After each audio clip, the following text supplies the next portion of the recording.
guitar. So what we're gonna do today is a really cool inspired by rhythm type lesson. Fantastic guitar player, oftentimes you see focused more on the solo playing. Today I wanna focus on the great chord work that we can do over a fantastic jam and be inspired. So let's go ahead and dive right in. Hey everybody, how you doing? So you know what I'm gonna say, and it's the best part. Click on the link that you see below in that YouTube text box.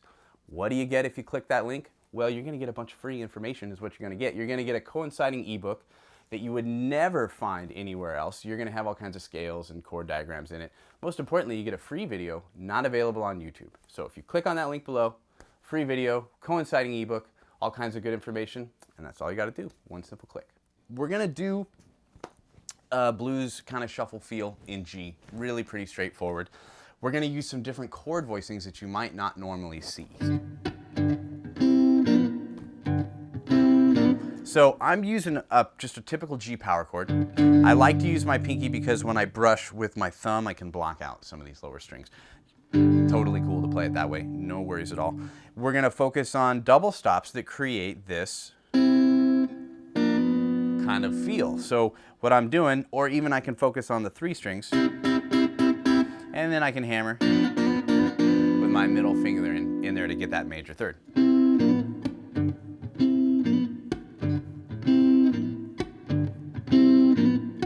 Now I'm using my thumb to kind of keep a little bit of a beat in there, so it's not just like, it's a little too stiff for me, so I get this kind of boom, boom, boom.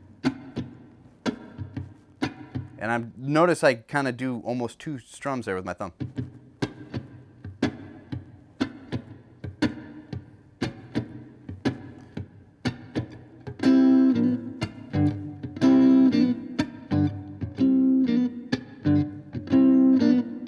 I feel like if I do this, I provide enough timing and rhythm to get outside of typical 1-4-5 structure. You know, when I go to the 4 chord, I can have this voicing. We all like this guy. This is a really, really fun one to do. Kind of difficult when we flatten our 3rd finger there on the high E string and the 2nd string and the 3rd string, but we love it. And we're gonna use that for the 5 at times. We may even bring our pinky out here and do that the same for the 4.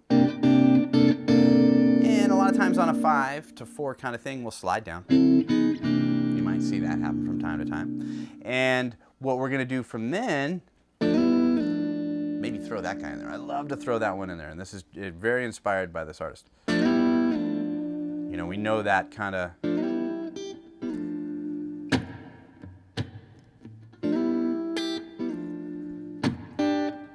so that's what we're taking that from. We're just gonna speed it up in tempo so that way it'll work in my shuffle. And then on a turnaround type of point of view, we might do something that goes like this, from a major 7 chord to a dominant chord, minor 7 chord returning that way. It's kind of fun because we have then a diminished chord, some of these different kinds of shapes here. Then we can throw in another dominant chord. So this is going to be the turnaround slow.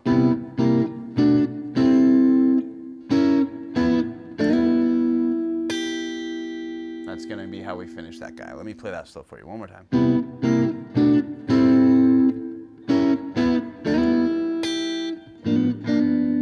And I can shuffle these things up now if I have. Let's start with the first.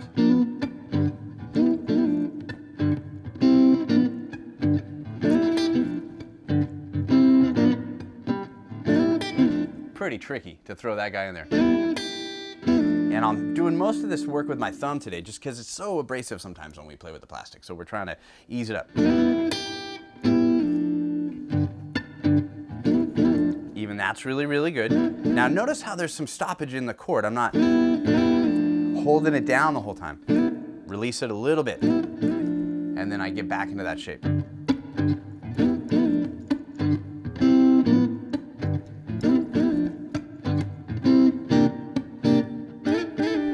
If I want to recreate that same thing,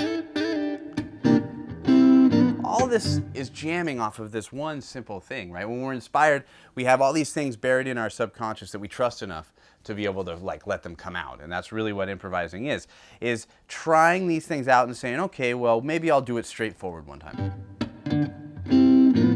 And you go through the whole cycle to the 4, and you're just on the feel and the groove. That's the most important thing. Without any groove, you got nothing. Then we're on the 5. Boom, boom, boom. Most important to have that beat, as John Lee Hooker would say. It's got to have a big beat. Otherwise, we get lost, right? And we stay right on our tempo. Boom, boom, boom. Because within that dynamic, that's where I feel like I can be comfortable enough to throw in.